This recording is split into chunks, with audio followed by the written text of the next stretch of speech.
اعوذ باللہ من الشیطان الرجیم بسم اللہ الرحمن الرحیم السلام علیکم ورحمۃ اللہ وبرکاتہ۔ اس کتاب کو اب ہم شروع کر رہے ہیں، اس کا نام ہے تاریخ اسلام، علامہ سید نجم الحسن صاحب قبلہ کراروی کی یہ کتاب ہے۔ اس کتاب کا حصہ اول بیان ہو چکا ہے اور حصہ دوم میں ہم تخلیق حضرت آدم علیہ السلام آگے سے بیان کریں گے۔ پچھلی آڈیو کو سننے کے لیے آپ لوگ پلے لسٹ بنامے تاریخ اسلام پہ جا کے اس کا سن سکتے ہیں۔ چلتے ہیں کتاب کی طرف۔ بہرحال اسرائیل نے نرم اور سخت سہل اور جبل نشیب و فراز ہر جگہ سے مٹی لی، اور اس کا بھی حکم باری کے مطابق خیال رکھا کہ مٹی مختلف رنگ کی ہو، چنانچہ سرخ و سبز، سیاہ، نیم سرخ، سفید، کبود، گندمی رنگ کی مٹی حاصل کی۔ بعض وہ مٹی تھی کہ جس میں شوریت تھی اور بعض میں شوریت نہیں تھی۔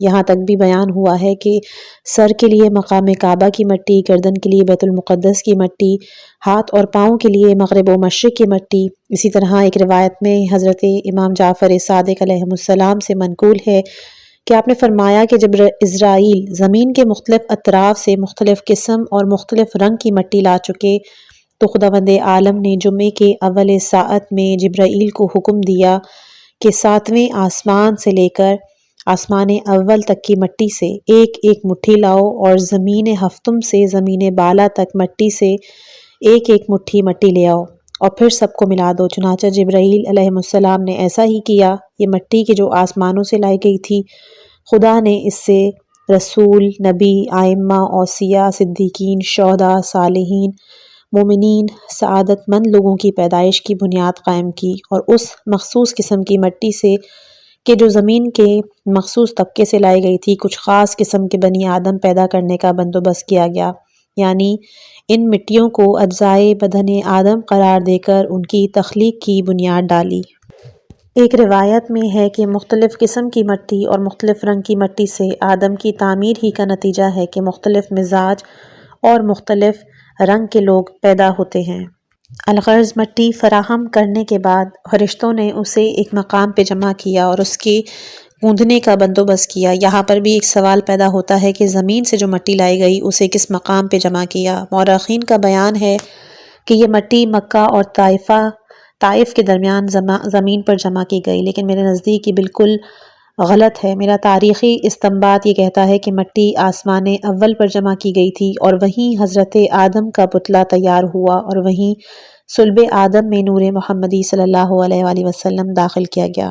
مختصر یہ کہ مٹی کے جو حضرت آدم کی تعمیر کے لیے جمع ہوئی، اس پر بحر الاحزان سے جو کہ زیر عرش ایک دریا ہے، 40 روز یا 40 سال مسلسل بارش ہوتی رہی۔ اس کے بعد اس کا خمیر کیا گیا۔ ایک روایت میں ہے کہ چشمہ رحیق و سلسبیل سے بھی اس پر بارش کی گئی۔ جب مٹی اچھی طرح تیار ہو گئی تو اس میں خشکی پیدا کی گئی اور آدم کا پتلا بنایا جانے لگا۔ سر، آنکھ، ریڑھ کی ہڈی پہلے بنائی، پھر چہرہ تیار کر کے جملہ اعضاء و جوارح مکمل فرمائے۔ ایک روایت میں ہے کہ خداوند عالم نے آدم کی مٹی کا خمیر اپنے دونوں ہاتھوں سے کیا تھا، اور اس کی تعمیر بھی ہاتھوں سے کی تھی، جیسا کہ قرآن مجید میں شیطان کے سوال کے موقع پر فرمایا گیا تھا، خلقت بیدی، کہ جسے میں نے اپنے دونوں ہاتھوں سے بنایا ہے، اسے تو نے سجدہ کیوں نہیں کیا؟ ظاہر ہے کہ خدا کے تو ہاتھ نہیں، تو اس کا لازمہ یہ ہے کہ آدم علیہ السلام کا خمیر اور ان کی تشکیل ید اللہ نے کی تھی، جیسا کہ مظہر العجائب والغرائب ید اللہ حضرت علی علیہ السلام ایک مقام پہ فرماتے ہیں کہ میں وہ ہوں کہ جس نے آدم کا خمیر 40 دن مسلسل کیا تھا۔ مورخین اور محدثین کا بیان ہے کہ جب آدم علیہ السلام کا پتلا تیار ہو گیا تو خداوند عالم نے ان 4 ملک کے ذریعے سے کہ جو بعد شمود، بعد جنوب، بعد سبا اور بعد دیور پر موکل تھے، آدم کے جسم میں سودا، صفرا، بلغم، خون، رگوں کی تعمیر کے بعد جاری کیا۔ سودا بعد شمال سے پیدا ہوا، صفرا بعد دبور سے، بلغم بعد سبا اور خون بعد جنوب سے پیدا ہوا۔ پھر خداوند متعال نے جبرائیل کو حکم دیا کہ 4 قسم کے پانی لائیں، شیریں پانی، نمکین پانی، کڑوا پانی اور گدلا پانی۔ جب وہ پانی لے آئے تو حکم دیا کہ شیریں پانی کو آدم کے حلق میں ڈالو تاکہ اسے اس کی نسل کو کھانے پینے کی لذت حاصل ہو۔ نمکین پانی کو آنکھ میں ٹپکاؤ تاکہ آنکھ کی چربی تقویت حاصل کر سکے اور وہ خراب نہ ہو۔ کڑوا پانی کان میں ڈالو تاکہ حشرات الارض، کیڑے مکوڑے وغیرہ کان میں داخل نہ ہو، اور گدلا پانی ناک میں ڈالو تاکہ ناک میں جو غیر مناسب چیز داخل ہو اس میں جذب ہو کے رہ جائے۔ جناب جبرائیل نے تعمیل خداوندی کر دی۔ تبری میں ہے کہ جب شیطان آدم کے پتلے کے پاس سے گزرا تھا تو ٹھوکر مار کر کہتا تھا کہ تو امر عظیم کے لیے خلق ہوا ہے، لیکن اگر مجھے تیرے سجدے کے لیے کہا گیا تو میں ہرگز سجدہ ریز نہیں ہوں گا۔ حضرت آدم علیہ السلام کے جسم کی تعمیر و تشکیل کے بعد خالق کائنات نے نور محمدی صلی اللہ علیہ وآلہ وسلم کو کہ جو 14 انوار کا مجموعہ تھا صلب آدم علیہ السلام میں داخل کرنے کے بعد فرشتوں کو مخاطب کر کے فرمایا، اے میرے ملائکہ سنو، جس وقت میں اس کا لبد آدم میں اپنی روح پھونک دوں تو تم بلا تاخیر سجدے کے لیے اپنی پیشانی اس کے سامنے رکھ دینا۔ جسم کی تشکیل کے بعد ایک عرصہ تک حضرت آدم کا جسم اعلیٰ حالہ پر پڑا رہا، یہاں تک کہ مشیت ایزدی نے آدم کے جسم میں روح پھونک دی اور اس کی ابتدا سر کی طرف سے فرمائی۔ روح جب آنکھوں تک پہنچی اور بینائی آ گئی تو ساق عرش کی طرف نگاہ اٹھی، دیکھا کہ کچھ نورانی چیزیں چمک رہی ہیں، اور یہ دیکھ کر آنکھیں کھل گئیں اور حیران رہ گئیں۔ روح آگے بڑھی، کانوں تک پہنچی تو تسبیح کی آوازیں سننے لگے، پھر ناک تک پہنچی تو فوراً چھینک آئی۔ الہام ہوا الحمدللہ کہو۔ آدم علیہ السلام نے الحمدللہ کہا اور یرحمکم اللہ سے جواب ملا۔ یہ سن کر آدم علیہ السلام نے سر پر ہاتھ رکھا اور کہا، خدا نے پوچھا کیا بات ہے؟ عرض کی رحمت مذنبین کے لیے ہوتی ہے۔ امام ثعلبی کا بیان ہے کہ کسی مصیبت کے وقت سر پر ہاتھ رکھ کر اوہ کہنا اس کا اثر ہے کہ جو اب تک جاری ہے۔ پھر روح سارے جسم میں پھیل گئی۔ ایک روایت میں ہے کہ روح ناک تک پہنچتے ہی سارے جسم میں پہنچ گئی تھی۔ الغرض حضرت آدم علیہ السلام کے جسم میں روح پھونک دی گئی۔ روح کا جسم میں پہنچنا تھا کہ تمام فرشتے، جن میں وہ فرشتے بھی شامل تھے کہ جنہیں 500 میل دور نکال دیا تھا کیونکہ وہ بیت المعمور کے طواف کے ذریعے سے اپنے کو بخشوا چکے تھے، حکم خدا کے مطابق اس نور کی تعظیم کے لیے جو حضرت آدم علیہ السلام کے صلب میں تھا، آدم کے سامنے سجود ہو گئے، اور کسی نے ذرا بھر بھی سرتابی نہ کی، البتہ شیطان نے سجدہ نہ کیا۔ اس کے دل میں جو بات چھپی ہوئی تھی وہ ظاہر ہو گئی، اور وہ جو ارادہ کیے ہوئے تھا اس پر عمل پیرا ہوا۔ خداوند عالم نے فرمایا کہ تو نے میرے حکم کی تعمیل سے سرتابی کیوں کی، اور تو نے آدم علیہ السلام کو سجدہ کیوں نہ کیا؟ کیا تو نے اپنے عالمین یعنی محمد و آل محمد جیسا سمجھتا ہے؟ اس نے کہا، یہ بات نہیں، بات صرف یہ ہے کہ تو نے اسے مٹی سے بنایا اور مجھے آگ سے پیدا کیا ہے، میں چونکہ اس سے بہتر ہوں اس لیے میں نے سجدہ نہیں کیا۔ مورخ طبری کا بیان ہے کہ روح پھونکنے کے بعد جنت سے حلے منگوائے گئے اور انہیں پہنا کر آدم کو ایک تخت پہ بٹھایا گیا، اور اس کے بعد فرشتوں کو سجدے کا حکم دیا گیا۔ پھر خداوند متعال نے حضرت آدم علیہ السلام کو حکم دیا کہ ان فرشتوں کو جا کر اس طرح سلام کرو، السلام علیکم ورحمۃ اللہ وبرکاتہ۔ چنانچہ آدم علیہ السلام نے شکریہ کے طور پر سب کو سلام کیا، انہوں نے وعلیکم السلام ورحمۃ اللہ وبرکاتہ سے جواب دیا۔ پھر خدا نے آدم سے فرمایا کہ سلام کا یہ طریقہ تم میں اور تمہاری نسل میں قیامت تک جاری رہے گا۔ خداوند عالم نے سب سے پہلے اس ابلیس سے اپنی رحمت سے اس کو دور کیا اور اپنی عنایات سے اس کو محروم کیا، لباس جنت اس سے سلب کیا، حسن سے محروم کر کے اس کو بدصورتی دی، شکل ڈراؤنی بنا دی، پھر آسمان سے اتار کر زمین پر پھینکا اور حکم نافذ کر دیا کہ یہ آبادی میں نہ رہنے پائے، سمندروں کے جزیروں میں سکون اختیار کرے۔ شیطان نے عتاب کے موقع پر عرض کی، مالک میں نے ہمیشہ تیری اطاعت اور عبادت کی ہے، اب صرف ایک سجدہ نہ کرنے سے مورد عتاب ٹھہرا گیا۔ مالک تو مبدائے فیاض ہے، میری تجھ سے ایک استدعا ہے، التجا ہے، وہ یہ کہ مجھے وقت معلوم تک کی زندگی دے دے۔ ارشاد ہوا، جا دے دی۔ شیطان جب رحمت خدا سے مطلقاً مایوس ہو چکا اور حیات ابدی کی بھی نوید سن چکا تو بولا کہ خدایا اب میری یہ بات بھی سن لے کہ میں تیرے ساتھ جو کچھ ہوا ہے اسی آدم کی وجہ سے ہوا ہے، اب مجھ سے جو ہو سکے گا اس کے ساتھ کروں گا، اور اس کی اولاد کے ساتھ، اس کی اولاد کو تیرے مخلص بندوں کے علاوہ سب کو بہکاؤں گا اور صراط مستقیم سے ہٹا دوں گا۔ خدا نے فرمایا کہ میں ان کی اولاد کو عقل سے بہرہ ور کر دوں گا اور انہیں اچھے برے راستے بتاؤں گا، اس کے باوجود کہ انہوں نے تیری پیروی کی تو میں جہنم کو ان سے بھر دوں گا۔ اس ارشاد باری تعالیٰ میں بنی آدم کے لیے ایک زبردست تنبیہ ہے اور بتا دیا گیا ہے کہ شیطان سے ہوشیار رہیں اور میری عبادت سے غفلت نہ کریں، میرے کسی قسم کے فرمان کو نظر انداز نہ کریں اور شیطان کے واقعے سے سبق لے اور جان لیں کہ اگر نافرمانی کی تو جہنم کا دروازہ کھلا ہوا ہے۔ عجائب القصص کتاب میں روایت ہے کہ فرشتوں نے حکم سجدے کے بارے میں پوری تعمیل کی اور سجدے میں چلے گئے۔ یہ سجدہ حضرت آدم علیہ السلام کو کیا گیا تھا۔ پھر جب انہوں نے اپنا سر اٹھایا تو دیکھا کہ ابلیس سامنے کھڑا ہے اور اس کی شکل بدل دی گئی ہے، یعنی اس کو ملک کے بجائے دیو کی صورت میں کر دیا گیا ہے۔ یہ دیکھ کے ملائکہ کمال اطاعت باری اور شکر خداوندی میں پھر سے سجدے میں چلے گئے۔ ملائکہ کے انہی دونوں سجدوں کی وجہ سے نماز کی ہر رکعت میں 2 سجدے واجب قرار دیے گئے ہیں۔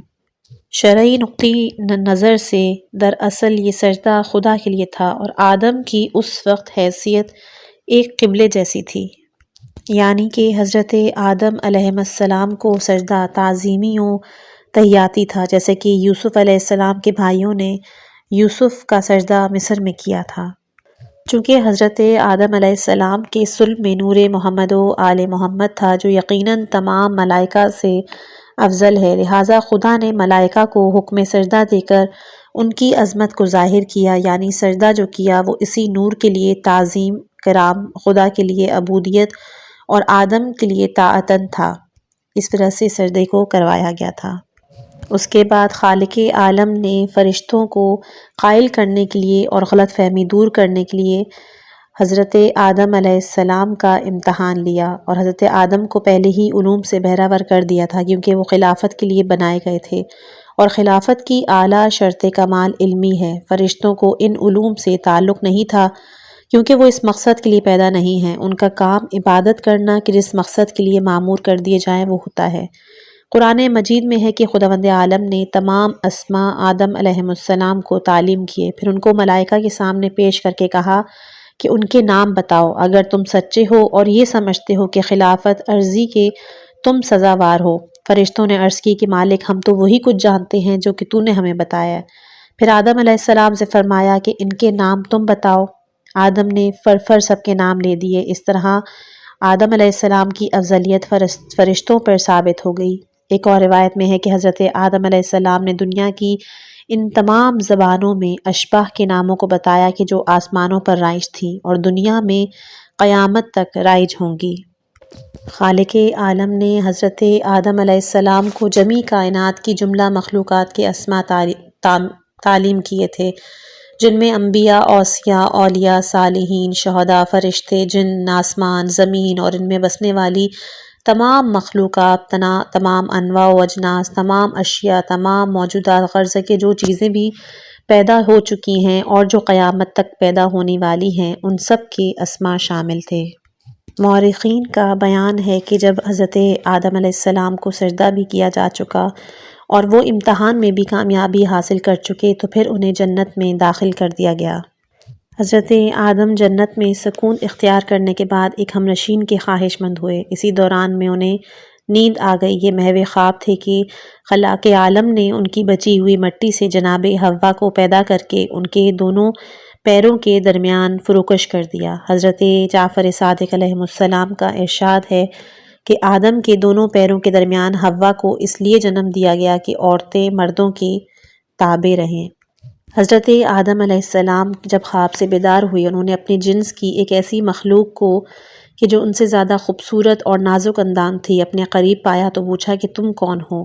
تو حوا نے کہا کہ میں تمہاری ہم نشینی کے لیے پیدا ہوئی ہوں۔ یہ سن کے حضرت آدم علیہ السلام خوش و مسرور ہوئے اور سجدہ شکر بجا لا کر ان کی طرف ہاتھ بڑھانے لگے۔ فرشتوں نے کہا کہ عجلت نہ کریں اور اس وقت تک کا انتظار کریں جب تک عقد نہ ہو جائے۔ چنانچہ بروایت روضۃ الصفا خالق عالم نے خود نکاح خطبہ پڑھا اور اپنی تسبیح و تہلیل اور تقدس کو مہر قرار دیا۔ نکاح کے بعد دونوں میاں بیوی نہایت پرسکون زندگی بسر کر رہے تھے اور کسی قسم کا ان کو غم نہ تھا، کیونکہ خداوند عالم نے فرمایا تھا کہ بے غم ہو کر آرام سے رہو، صرف یہ خیال رکھنا کہ تم دونوں اس درخت کے قریب نہ جانا اور شیطان سے ہوشیار رہنا، کیونکہ وہ تم لوگوں کا شدید ترین دشمن ہے، اور مجھے یقین ہے کہ حضرت آدم علیہ السلام جب جنت میں داخل ہونے لگے ہوں گے اور ان کی نگاہ جنت کے دروازے پہ پڑی ہوگی تو خوش ہو گئے ہوں گے، کیونکہ رسول اللہ صلی اللہ علیہ وآلہ وسلم فرماتے ہیں کہ جنت کے دروازے پہ لکھا ہوا ہے کہ اللہ ایک ہے، محمد اس کے رسول اور علی ان کے بھائی ہیں۔ روایات میں بیان ہوا ہے کہ فرشتوں نے ان دونوں جناب حوا اور آدم کو جنت کی مختلف جگہوں کی سیر کرائی۔ کشف الغرائب و اسرار میں ہے کہ آدم علیہ السلام نے کہ جس قصر کی سیر کی وہ ایک سفید موتی کا بنا ہوا تھا۔ جب آدم علیہ السلام اس قصر میں جانے کی خواہش مند ہوئے تو جبرائیل نے کہا کہ اس قصر کا دروازہ مجھے معلوم نہیں، میں تو صرف اتنا جانتا ہوں کہ 30,000 سال کے بعد ایک ستارہ طالع ہوتا ہے اور اس قصر کا طواف کر کے نظروں سے غائب ہو جاتا ہے، اور میں نے 30,000 ہی مرتبہ اسے طواف کرتے ہوئے دیکھا ہے۔ پھر آدم کی خواہش پر جبرائیل نے جناب احدی سے استدعا کی کہ اس کا دروازہ رونما ہو۔ جب ان لوگوں نے اندر جا کر تخت نور پر ایک عظیم الشان شبیہ اور تصویر دیکھی اور دیکھا کہ اس کے سر پر ایک زریں تاج اور گلے میں نوری گلوبند اور کانوں میں سبز و سرخ یاقوت کی گوشواریں ہیں اور 1,00,000 حوریں ان کے ارد گرد چکر لگا رہی ہیں، تو پوچھا کہ اے جبرائیل یہ کون معظمہ ہیں؟ جبرائیل نے عرض کی کہ یہ محمد صلی اللہ علیہ وآلہ وسلم کی بیٹی ہیں اور ان کا نام فاطمہ الزہرا سلام اللہ علیہا ہے۔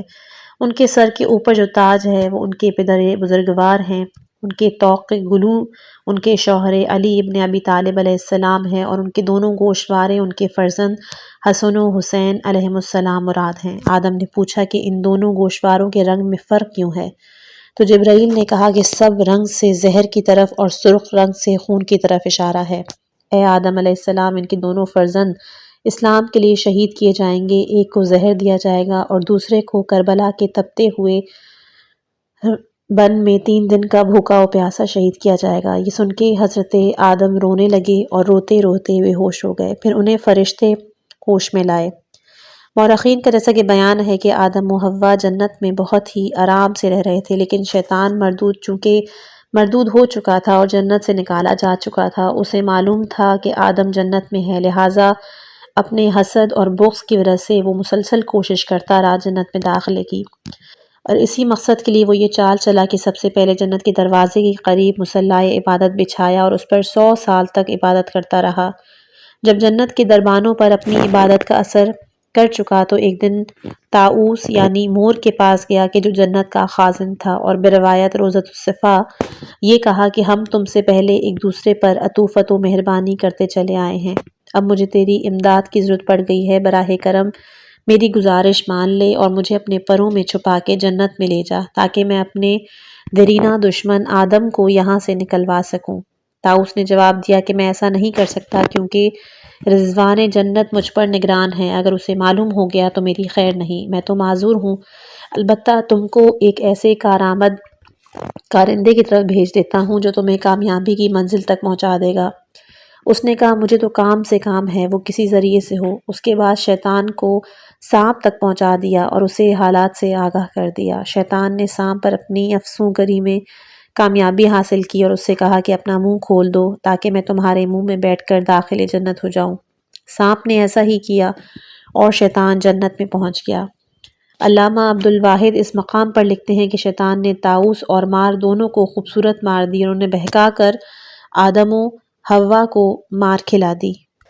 بہرحال سانپ اس کو لے کر جنت میں پہنچ گیا اور اس کو جنت میں داخل کروا دیا۔ وہاں پہنچ کر شیطان نے سانپ کو شجرہ خلد دکھا کر رخصت کر دیا۔ یہ وہی شجر تھا کہ جس کے قریب بھی پھٹکنے کی آدم کو اجازت نہیں تھی۔ سانپ کے چلے جانے کے بعد شیطان اس مقام پہ پہنچا کہ جس جگہ آدم و حوا فروکش تھے، ان کے سامنے جا کر بیٹھ گیا۔ ان دونوں کو یہ معلوم نہیں تھا کہ ابلیس یہی ہے۔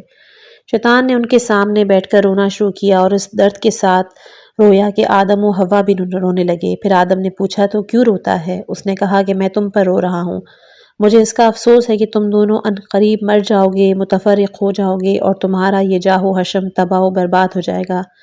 یہ سن کر ان کے دل میں یہ بات گھڑ گئی اور دونوں سخت غمگین ہو گئے۔ یہ دیکھ کے پھر رویا اور اٹھ کے چلا گیا۔ پھر تھوڑے عرصے کے بعد آیا، کہنے لگا اے آدم، اگر تم چاہو تو میں تمہیں شجرہ خلد تک پہنچاؤں اور ایسے ملک کے طرف رہبری کروں جو کبھی پرانا نہیں ہو سکے گا۔ آدم نے کہا بہتر ہے تو شیطان نے کہا کہ ایسا کرو کہ شجرہ خلد سے کچھ کھا لو۔ تو آدم نے کہا کہ خدا نے اس سے تو ہمیں منع فرمایا ہے۔ شیطان نے کہا کہ اگر تم سمجھے ہی نہیں، خدا کا مطلب یہ ہے کہ اگر اس میں سے کچھ کھا لو گے تو گویا تم ملک بن جاؤ گے یا ہمیشہ ہمیشہ رہنے والے ہو جاؤ گے۔ آدم علیہ السلام نے کہا کہ یہ سب کچھ صحیح ہے، لیکن چونکہ خدا نے منع فرمایا ہے اس لیے میں اس سے کچھ کھا نہیں سکتا۔ یہ سن کر اس نے خدا کی قسم کھا کر کہا کہ میں تم سے جو کچھ کہہ رہا ہوں صحیح ہے، میں تم سے پوری ہمدردی رکھتا ہوں اور تمہاری خیر خواہی کر رہا ہوں۔ یہ سن کر جناب حوا بھرے میں آ گئیں اور انہوں نے شجرے ثمرہ کو خود بھی کھایا اور حضرت آدم علیہ السلام کو بھی کھلایا۔ یہ لوگ شیطان کی قسم سے دھوکہ کھا گئے۔ ان کو اپنے صفائے باطن کی وجہ سے گمان بھی نہیں تھا کہ کوئی بھی خدا کی جھوٹی قسم کھا سکتا ہے۔ مورخ ابن واضح نے تاریخ یعقوبی میں لکھا ہے کہ جب جنت کے عظیم الشان نعمتیں دیکھیں اور اس سے منتم ہو گئے تو کہنے لگے کہ کاش کوئی ایسی سبیل نکل آتی کہ ہم لوگ ہمیشہ اسی میں رہتے تو کیا بہتر تھا۔ یہ سن کر شیطان کو موقع ہاتھ ملا اور اس نے فریب کے راستے ہموار کیے اور اس کے سامنے یہی چیز پیش کی اور کہا کہ اگر تم اس شجر سے کچھ کھا لو گے تو پھر ہمیشہ ہمیشہ کے لیے اسی جنت میں رہو گے۔ بہرحال روایات سے جس سے پتہ چلتا ہے کہ خداوند عالم نے اس کے تناول کے بعد حضرت جبرائیل کو حکم دیا کہ انہیں جنت سے باہر نکال دیا جائے۔ جبرائیل نے بھی اپنے خدا کے حکم پر عمل درآمد کی اور ان کو جنت سے باہر نکال دیا۔ حضرت آدم علیہ السلام کے جسم سے وہ لباس کہ جو بروایت یعقوبی نوری تھا وہ بھی الگ ہو گیا اور وہ برہنہ ہو گئے، اور یہ دیکھ کے آدم و حوا شرم سے پانی پانی ہو گئے اور سترے عورتین کے لیے درختوں کی طرف لپکے تاکہ ان کے پتوں سے ستر کر سکیں، لیکن درختوں نے اپنے پتے دینے سے انکار کیا اور وہ اتنے بلند ہو گئے کہ حضرت آدم انہیں پہنچ ہی نہ سکے۔ بالآخر انجیر اور عود نے اپنے پتے دیے۔ انہوں نے عورتین کا پردہ کیا، پوچھا کہ جبکہ کسی درخت نے پتے نہیں دیے تو تم نے کیوں دیے؟ عرض کی مالک ہم ان کا عروج دیکھ چکے تھے اس لیے ان پر رحم آیا۔ تب ارشاد خداوندی ہوا کہ تمہاری نیکی سے ہم بھی تمہارے ساتھ خصوصیت برتیں گے۔ انجیر سے فرمایا کہ تمہارے درخت شکوفے لائیں گے تب پھل دیں گے اور تجھے شکوفہ لانے کی ضرورت نہ پڑے گی، تجھے یوں ہی پھل ملا کرے گا، لیکن چونکہ تو نے مجھ سے بغیر دریافت کیے پتے دیے لہٰذا اچھے لوگ تجھے منہ نہیں لگائیں گے، یعنی تیری ٹہنی سے مسواک تک نہیں کریں گے۔ اور عود سے کہا کہ تیرے سارے جسم میں خوشبو بھر دوں گا، لیکن چونکہ بلا اجازت پتے دیے لہٰذا جب تجھے آگ دی جائے گی تب خوشبو برآمد ہوگی۔ آرائس سالمی میں ہے کہ درخت تین نے بھی اپنے پتے دیے تھے جس کے نتیجے میں اس کے ظاہر و باطن کو حالات منفعت سے بھر دیا گیا، اسے ہر سال پھل لانے کی بشارت دی گئی تھی۔ اس کے بعد آدم و حوا کو جنت سے باہر نکالا اور ساتھ ہی ساتھ شیطان، مور اور سانپ کو بھی نکالا اور انہیں نکال کر زمین کی طرف پھینک دیا۔ حضرت آدم علیہ السلام نے روانگی کے وقت جناب جبرائیل سے خواہش کی کہ مجھے اتنا موقع دیا جائے کہ میں ملائکہ سے رخصت ہو لوں، کیونکہ مجھے یقین ہے کہ دوبارہ ان سے ملاقات نہیں ہوگی۔ جناب جبرائیل نے اجازت دی اور حضرت آدم ملائکہ کی طرف مخاطب ہو کے بولے کہ اے اللہ کے ملائکوں، تم پر میرا سلام ہو، میں تم کو خدا کے سپرد کر کے جاتا ہوں، خدا تمہیں سلامتی میں رکھے۔ امام ثعلبی کا بیان ہے کہ خلاق عالم نے حضرت آدم علیہ السلام، جناب حوا اور شیطان، طاؤوس، سانپ کو ان کے لیے کافی الجملہ بدلہ اسی وقت دے دیا۔ آدم کو عتاب میں مبتلا کیا، ان کی رسوائی ہوئی، ان کے جسم کی کیفیت بدل گئی، جسم پہلے روشن تھا اور اس میں تاریکی آ گئی، اپنے جوارے خواص سے دور کر دیا، میاں بیوی میں 100 سال تک جدائی رہی، آدم اور شیطان وغیرہ میں دائمی عداوت پیدا ہو گئی، لوگ ان کی طرف نافرمانی منسوب کرنے لگے، شیطان جیسے دشمن کو آدم کی اولاد کے پیچھے لگا دیا، دنیا کو ان کے اور ان کی اولاد کے لیے قید خانہ قرار دیا، سردی و گرمی کی اذیت سے دوچار کیا، محنت اور مشقت ان کے لیے اور ان کی اولاد کے لیے ضروری اور لازمی قرار ہوئی۔ اسی طرح جناب حوا کے لیے بھی ہوا کہ وہ ان چیزوں کے علاوہ حیض میں مبتلا ہوئیں، میراث میں کمی، عقل میں کوتاہی، عدت، مردوں کی پیروی، طلاق کا ان کو حق نہیں، شرف جہاد سے محرومی، نبوت سے محرومی، حکمرانی سے محرومی، تنہا سفر کرنے کی ممانعت، نماز جمعہ سے محرومی وغیرہ سے منسوب کی گئیں۔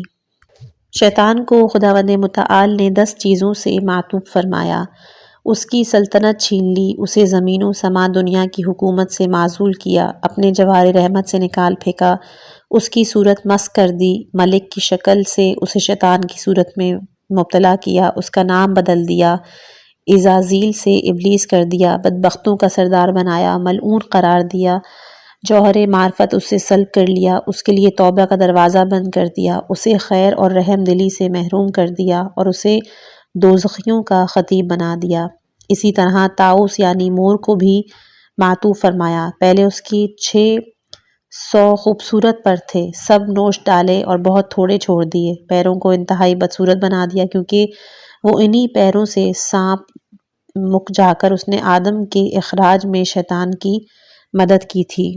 اسی طرح سانپ کو بھی معطوف بنایا، جنت کی خوبصورت ترین چوپایوں میں سے ایک سانپ تھا، اس کے اونٹ کی طرح 4 پاؤں تھے، خدا نے سب کچھ مسخ کر دیے، پاؤں چھین لیے، پیٹ کے بل چلنا اس کے لیے قرار دیا، غذا اس کی مٹی بنائی، اور جس جگہ شیطان اس کے منہ میں بیٹھ کر جنت میں گیا تھا اس جگہ پر زہر کی تھیلی لگا دی، اور بنی آدم کو اس کا ایسا دشمن بنا دیا کہ وہ جہاں دیکھتا ہے اس کو مار ڈالنے کی سعی کرتا ہے۔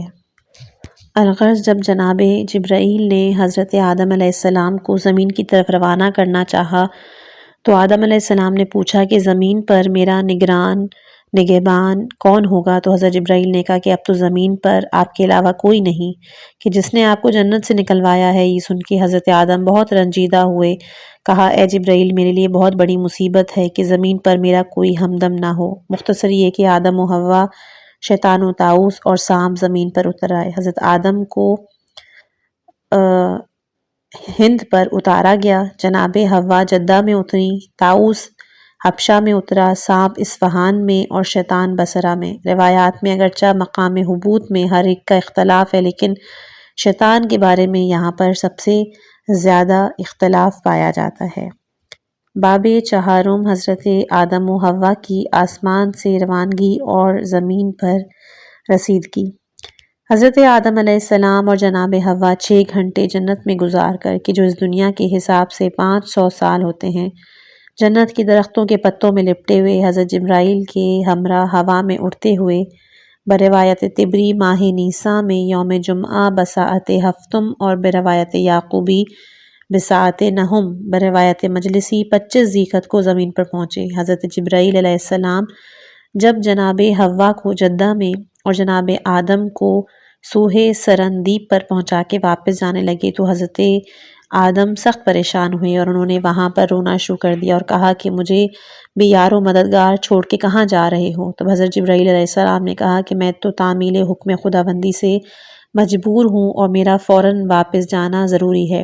یہ کہہ کے وہ نظروں سے غائب ہو گئے اور ان کے جاتے ہی حضرت آدم علیہ السلام نے سر پہ خاک ڈالنا شروع کی اور بے انتہا گریہ کیا، اتنی گریہ و زاری جو کہ 300 سال تک جاری رہی، اور ان کے رونے کا یہ عالم تھا کہ آنکھوں سے آنسوؤں کے چشمے جاری ہو گئے۔ پھر خدا نے ایک عرصے کے بعد حکم دیا کہ آدم کی بستگی کی جائے۔ وہ پہنچے مگر آدم نے زمین سے سر نہ اٹھایا، ان کا رونا خوف خدا، شوق جنت اور فراق حوا کی وجہ سے تھا۔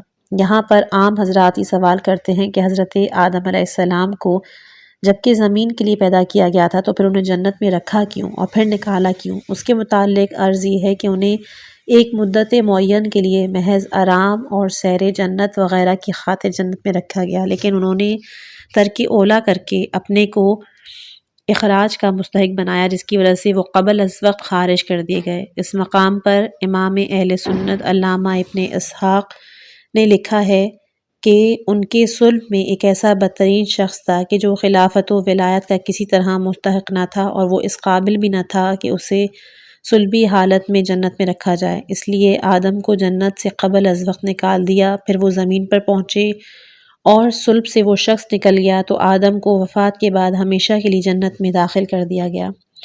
علامہ نے اگرچہ اس بدترین کثیر تواریخ اور احادیث میں ہے کہ حضرت آدم کے جسم سے لپٹے ہوئے جو جنت کے درختوں کے پتے زمین تک پہنچے وہ ہوا میں اڑ کر مختلف اطراف میں پھیلے اور پھر ان سے مختلف خوشبوؤں کے درخت پیدا ہوئے، اور چونکہ سب سے پہلے آہو نے ان پتوں کو چرا تھا اس لیے خوشبو اس کے رگ و پے میں سمائی اور اس وجہ سے اس کے ناف میں مشک ہے۔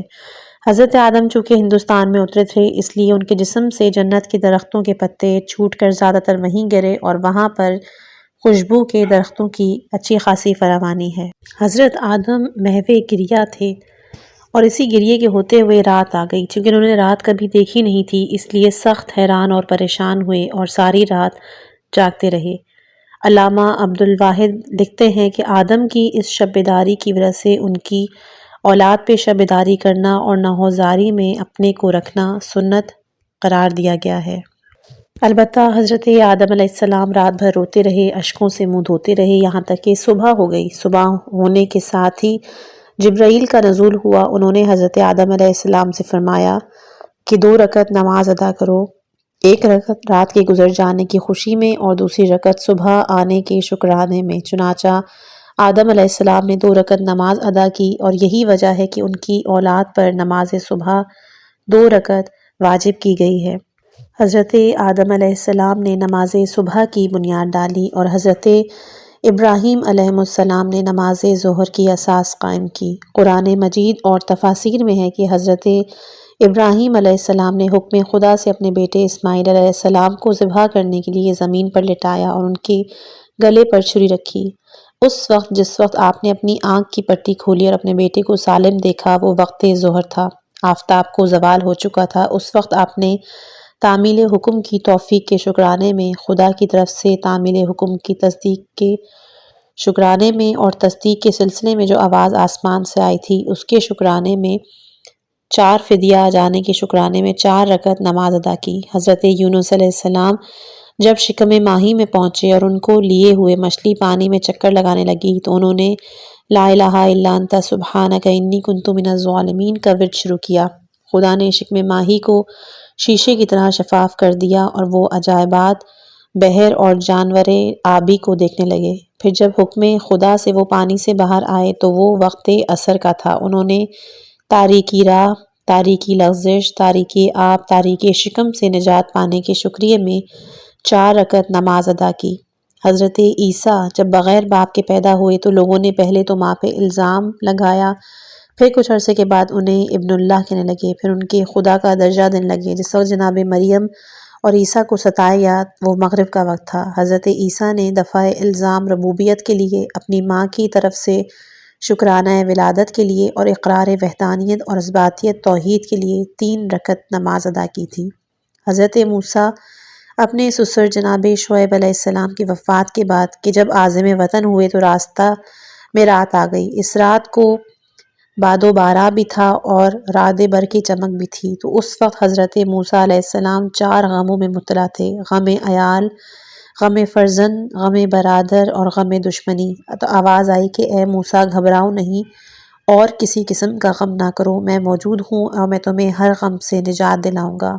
موسیٰ کو اس وقت تسلی ہوئی اور اس وقت 4 رکعت نماز ادا کی۔ وہ وقت نماز عشاء کا تھا۔ اگر یہ بات صحیح ہے تو عہد حاضر میں ہر نماز پڑھنے والے کو یہ سمجھنا چاہیے کہ وہ جملہ انبیاء اور ان کی امتوں کی خدائی یادگار قائم کر کے بارگاہ احادیث میں سرخرو ہو رہا ہے۔ علامہ مجلسی تحریر فرماتے ہیں کہ حضرت امام حسن علیہ السلام سے ایک شخص نے سوال کیا کہ وضو کا تعلق 4 اعضاء سے مخصوص کیوں قرار دیا گیا ہے؟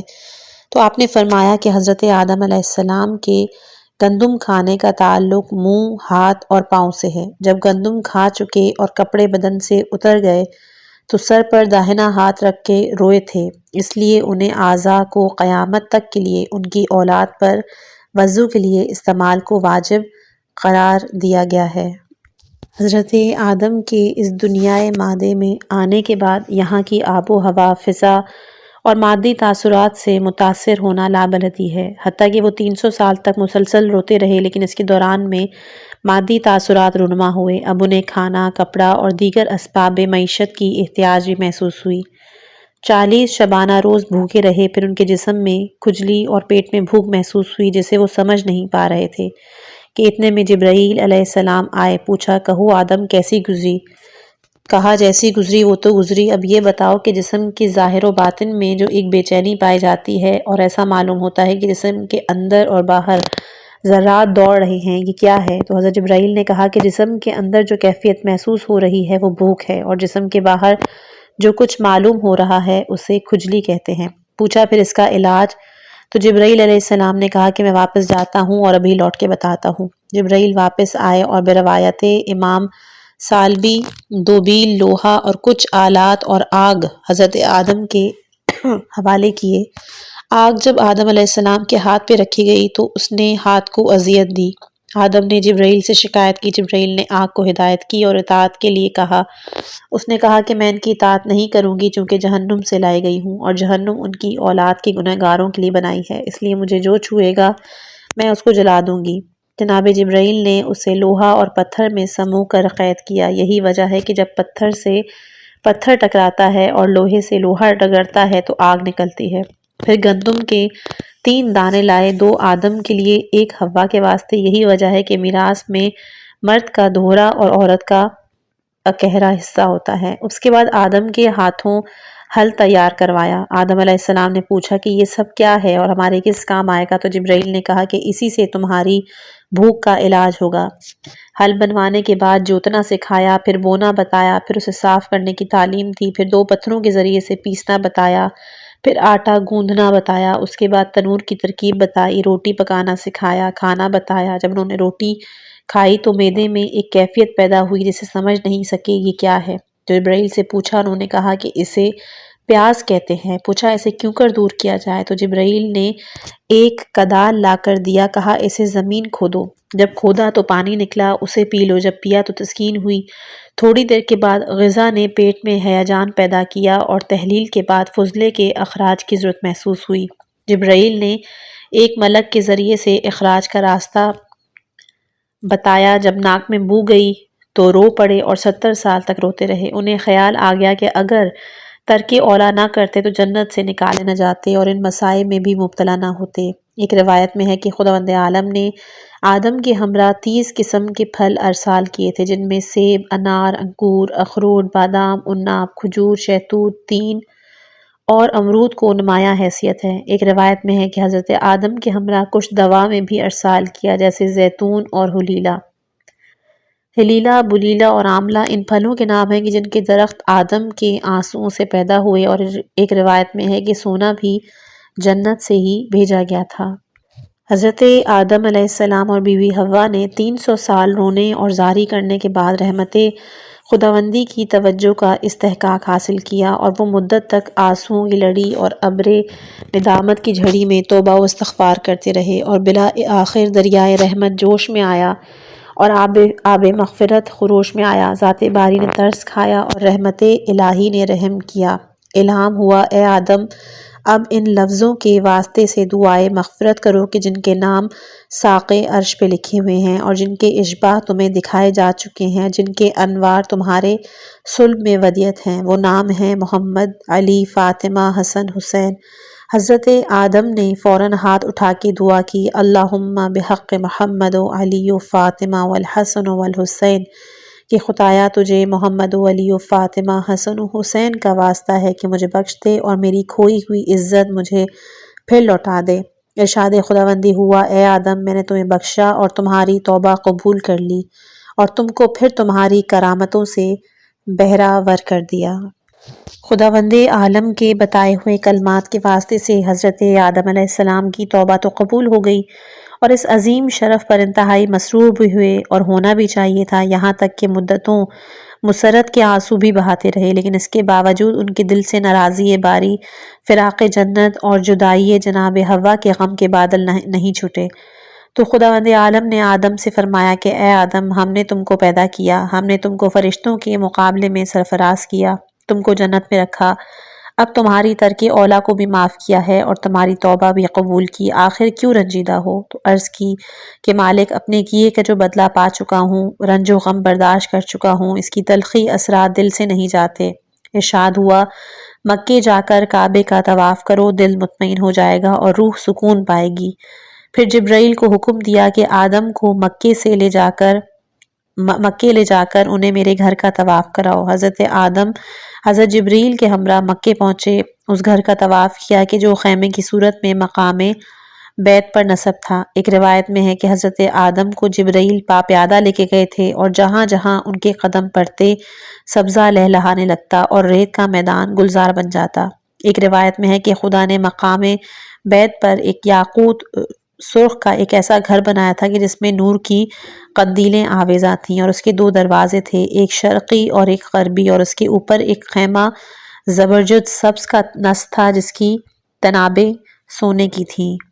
الغرض حضرت آدم حضرت جبرائیل کے ہمراہ مکے میں طواف میں مشغول ہوئے۔ طواف سے فراغت کے بعد ان کو سکون ملا اور پھر حضرت جبرائیل نے انہیں کوہ صفا پہ پہنچایا۔ کوہ صفا پہ پہنچنے کے بعد آدم میں ملاقات حوا کا اشتیاق شدت پکڑ گیا اور وہ ان کی ملاقات کے لیے بے انتہا پریشان ہوئے۔ بالآخر کوہ صفا سے اترے اور ایک جانب کو چل پڑے۔ جس طرف حضرت آدم بے چین تھے جناب حوا بھی بے چین تھیں، اور جس طرح حضرت آدم کوہ صفا سے اتر کر تلاش حوا میں چل پڑے، اسی طرح جناب حوا بھی کوہ مروہ سے اتر کر ایک جانب کو روانہ ہوئی۔ نہ آدم کو معلوم تھا کہ کدھر جا رہے ہیں، نہ حوا کو خبر تھی۔ اتفاقاً دونوں چلتے چلتے مقام عرفات پہنچے اور ملاقات ہوئی، اور دونوں نے ایک دوسرے کو جبرائیل کے ذریعے سے پہچانا، کیونکہ امداد زمانہ، صدمہ، فضا، اس کی وجہ سے دونوں کے چہرے متغیر ہو گئے تھے اور پہچاننے کا امکان نہیں تھا۔ غرضے کے پہچانا اور بہت روئے۔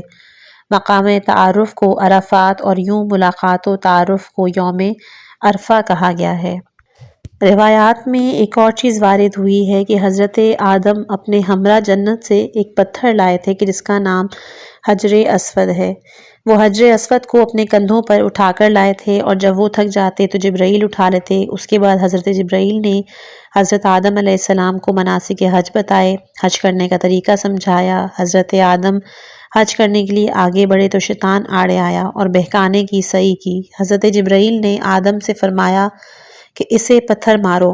آدم نے پتھر مارے، جب 7 پتھر لگے تو وہ بھاگا، دوسرے مقام پر پھر سامنے آیا اور پھر پتھر مارے، پھر تیسرے مقام پہ راستہ روکنے کے لیے آیا۔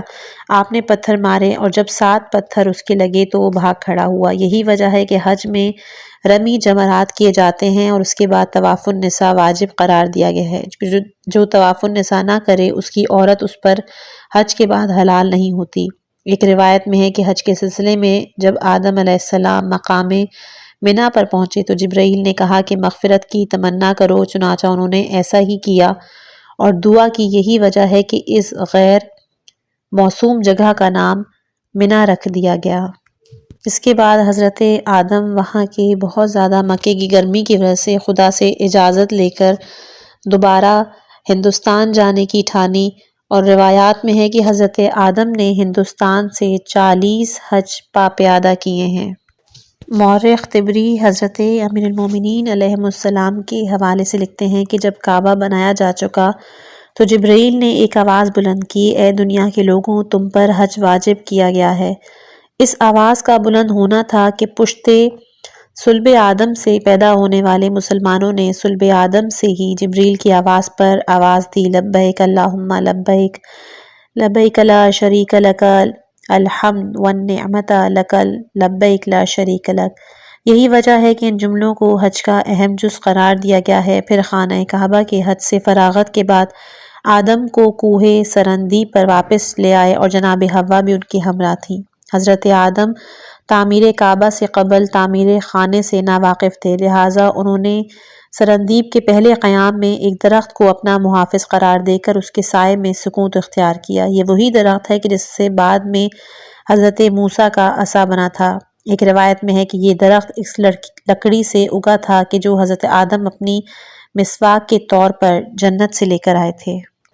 مورخین کا بیان ہے کہ حضرت آدم علیہ السلام اور حوا ساری زمین کی ملکیت حاصل کرنے کے بعد نہایت ہی آرام اور چین کی زندگی بسر کرنے لگے۔ خود زراعت کرتے تھے اور حضرت حوا ان کے کپڑے بنتی تھیں۔ تمام جانور مطیع تھے، ہر چیز پہ تصرف حاصل تھا، سکون اور اطمینان تھا۔ انہیں بڑی مشکل اور سخت ترین تکالیف برداشت کرنے کے بعد اب سکون حاصل ہوا۔ ان ایام سے جب جنت سے نکلنے کا دکھ بھی کم نہیں تھا، حیات ارضی میں فضائے دنیا سے متاثر ہو کر یہاں کی زندگی کے مادی بھی ہو گئے تھے۔ اس طرح ان کی زندگی کا ایک نیا دور شروع ہوا۔ اب ہم اس دنیا سے متعلق ان کے حالات کو دیکھتے ہیں۔ حضرت آدم علیہ السلام کا نام آدم ہی تھا، یہ نام خدا نے خود رکھا تھا، اور اسی پر ولادت حوا کے بعد کہ جو آدم ہی کی طرح جوان پیدا کی گئی تھی، نکاح بھی ہوا تھا۔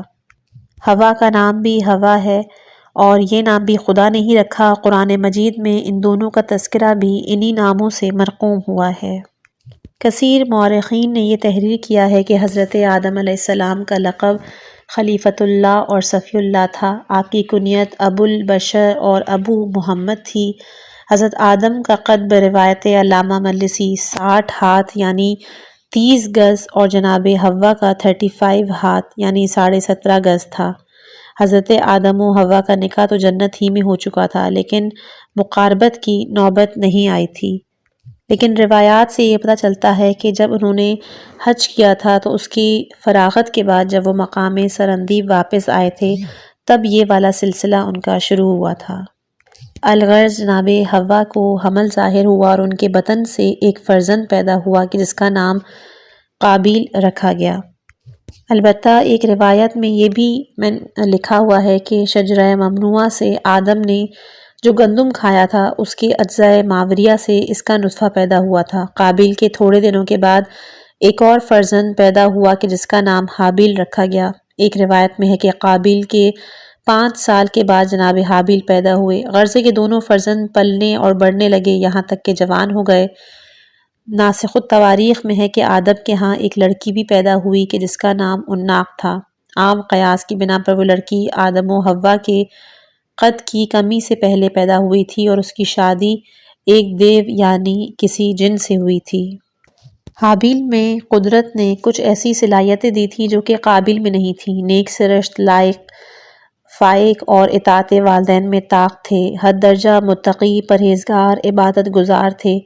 قابیل فطری طور پر ان چیزوں سے دور تھا، نہ اخلاق کا تھا، نہ نیکی کو اہمیت دیتا، نہ اطاعت والدین کو ضروری سمجھتا تھا، نہ پرہیزگاری کے نزدیک آتا۔ ایک مرتبہ کار ذکر ہے کہ حضرت آدم سو رہے تھے، سوتے میں برہنہ ہو گئے تو قابیل کی نظر پڑی۔ وہ بجائے اس کے کہ بڑھ کے پردہ پوشی کرتا وہ دور کھڑا ہنستا رہا، اور جب حابیل کی نگاہ پڑی تو فوراً دوڑ کے پہنچا اور انہوں نے ستر رکھ دی۔ الغرض دونوں جوان ہو گئے۔ اب ان کے والدین کو ان دونوں کی شادی کی فکر ہوئی۔ جناب آدم نے بارگاہ احادیث میں ان کی ازدواج کے بارے میں عرض کیا تو خداوند عالم نے انسان کی صورت میں ایک جنیہ کو قابیل کے لیے بھیجا جس کا نام بروایت امام ثعلبی امالہ تھا اور بروایت علامہ جزائر جہانتہ تھا۔ حضرت آدم نے قابیل کی شادی اس کے ساتھ کر دی اور وہ دونوں میاں بیوی ایام حیات گزار رہے تھے کہ خداوند عالم نے ایک حورہ کو انسان کی صورت میں حابیل کے لیے بھیجا کہ جس کا نام نزلہ تھا۔ حضرت آدم نے حابیل کی شادی اس کے ساتھ کر دی۔ قابیل نے اپنی بیوی کے جنیہ ہونے اور حابیل کی بیوی کے حوریہ ہونے کو محسوس تو کیا لیکن اسے زیادہ اہمیت نہیں دی۔ اس دوران میں حضرت آدم نے حابیل کی صلاحیتوں کی روشنی میں حکم خدا سے حابیل کو اپنا جانشین بنانے کا اظہار کیا۔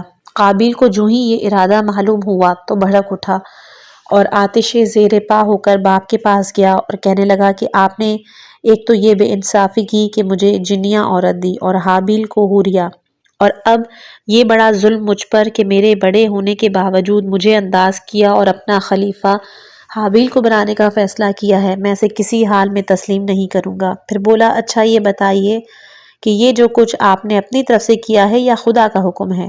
آدم علیہ السلام نے کہا کہ میری طرف سے اس چیز کے ہونے کا سوال ہی پیدا نہیں ہوتا۔ خدا کے ہاتھ میں ہے، وہ جسے چاہتا ہے عطا کرتا ہے، میرا اس میں کیا دخل؟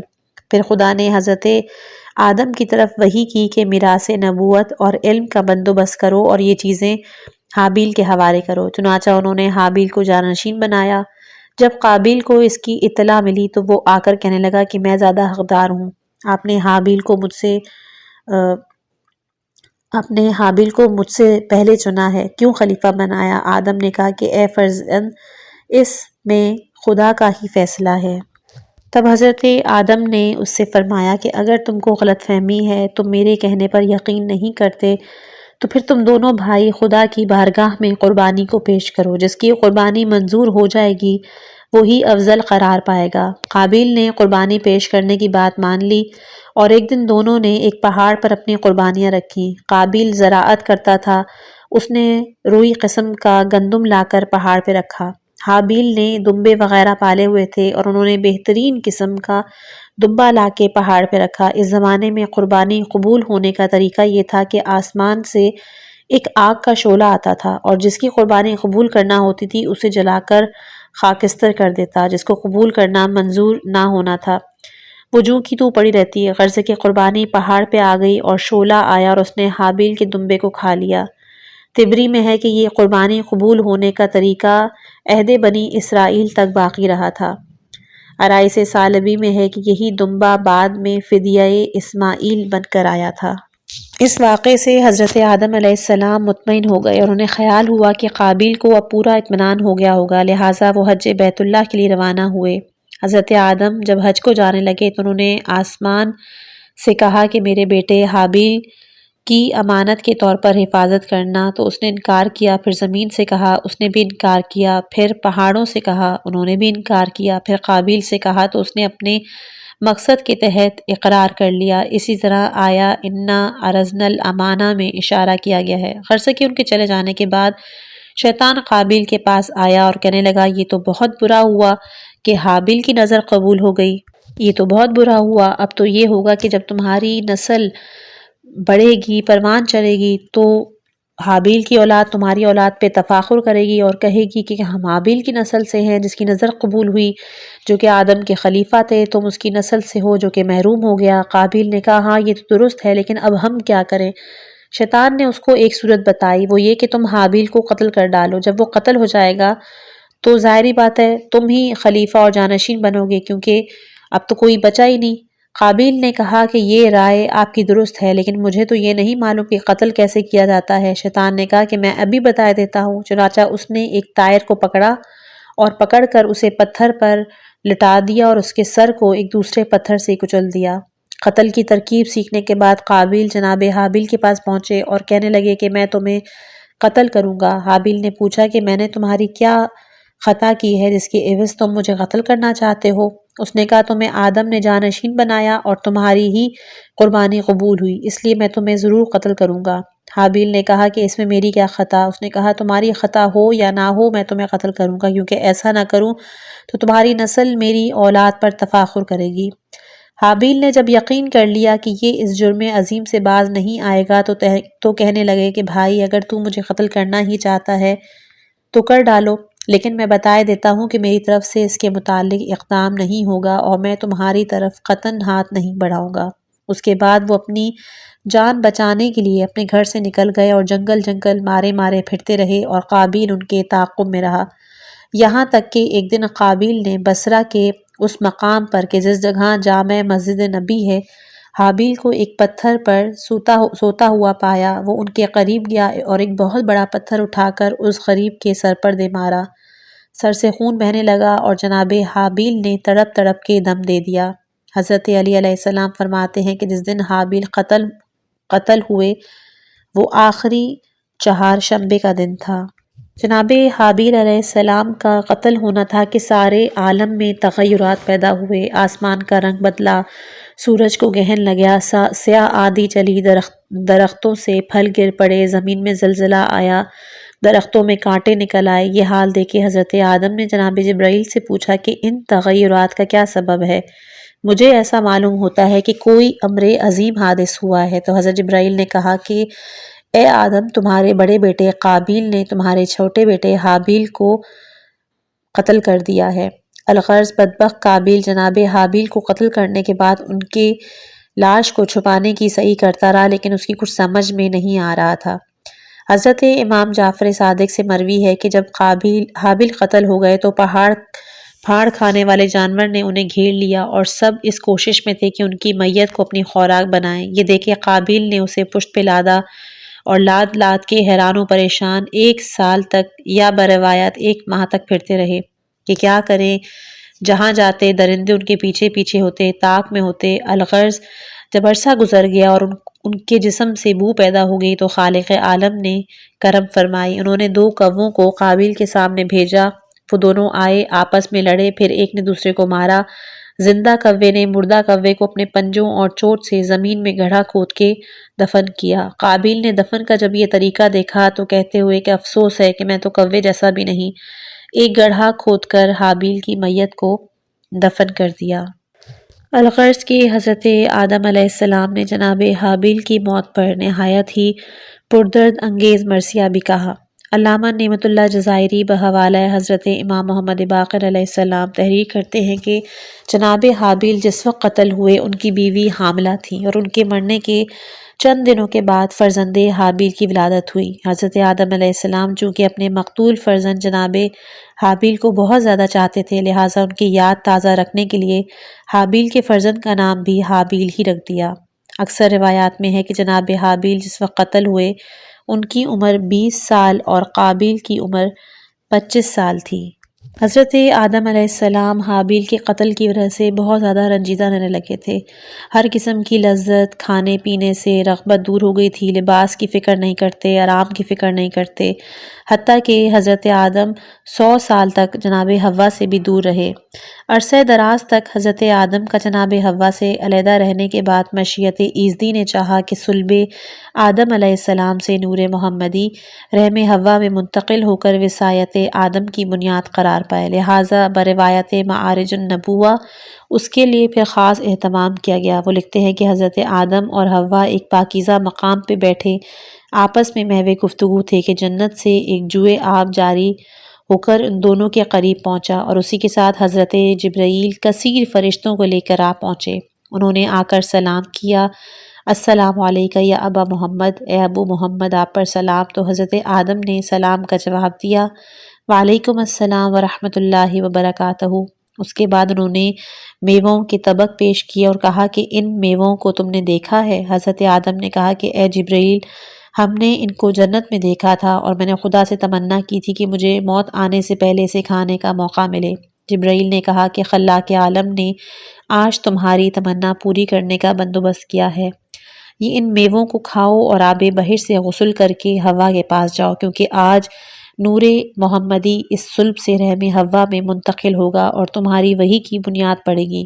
چنانچہ حضرت آدم علیہ السلام نے تعمیل ارشاد کی اور پھر جناب حوا حاملہ ہوئیں۔ پھر مدت حمل گزرنے کے بعد ایک فرزند کی ولادت ہوئی کہ جس کا نام شیس رکھا گیا۔